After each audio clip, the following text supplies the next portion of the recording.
బొగ్గు గని కార్మికులకు సంబంధించిన ఎన్నికలు జరిగిన తర్వాత ఇదే రాజకీయంగా సిపిఐకు కాంగ్రెస్ కు మధ్య తగు వచ్చిందని చెప్పేసి విడిపోతాయని చెప్పేసి అంటున్నారు. అది వాస్తవానికి అది రాజకీయ సంబంధం లేదు. 1945 నుంచి సింగరేణి సంస్థ స్టార్ట్ అయితే అప్పటి నుంచి ఎన్నికలు జరుగుతూనే ఉన్నాయి. యూనియన్స్ ఉంటున్నాయి. హెచ్ఎంఎస్ ఉంది, ఐఎన్టీసీ ఉంది, ఏఐటీసీ ఉంది, సిఐటీలు ఉన్నాయి, ఇంకా అనేక సంఘాలు ఉన్నాయి. ఆ ఎన్నికలు జరుగుతూ ఉంటాయి. దానికి ఎప్పుడు కానీ రాజకీయ సంబంధం లేకుండా ఉండేది. అయితే ఒక దుష్ట సంపద ఎప్పుడు స్టార్ట్ అయిందంటే టీఆర్ఎస్ అధికారంలోకి వచ్చిన తర్వాత వాళ్ళు డైరెక్ట్ గా సంగమంలో పాల్గొని దానికి డబ్బులు దశకం బంధు అంతా ఇచ్చి కార్మికులను ఒక విధంగా చెడగొట్టారు.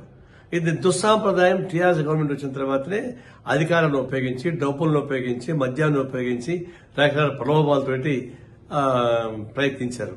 అది ఒక చెడు సాంప్రదాయం ప్రారంభమైన మాట వాస్తవం. అది కొనసాగకూడదని మా ఉద్దేశం. ఇప్పుడు బొమ్మడి గారు సాధించాం, టీఆర్ఎస్ ఓడించాం, టీఆర్ఎస్ అనుబంధ సంఘాన్ని ఓడించాం. మరి ఐఎన్టీసీ, ఏఐటీసీ అధికారంలోకి వచ్చినాయి, సంతోషమే. దాని మీద తగ్గుండాల్సిన పని లేదు. దీనికి దానికి సంబంధం ఉండదు.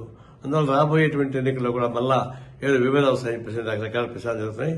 సిపిఐకి కాంగ్రెస్ కు మధ్య కేవలం సింగరేణి కాలనీస్ ద్వారా వచ్చేటువంటి రాజకీయ తగ్గు కారణానికి లేదు. దాంతో అయిపోయింది. అయితే ఒకటి గుర్తుంచుకోవాల్సి ఏంటంటే అధికార పార్టీ ఇప్పుడు కానీ అది ఐఎన్టీసీ, ఏఐటీసీ చట్టం సంఘానికి పోవాలి తప్ప దాని మన డబ్బులు దశకం తీసుకొచ్చి పెట్టి వర్కర్స్ ని చెడగొట్టే సాధన చేయడం మంచిగా నా ఉద్దేశం.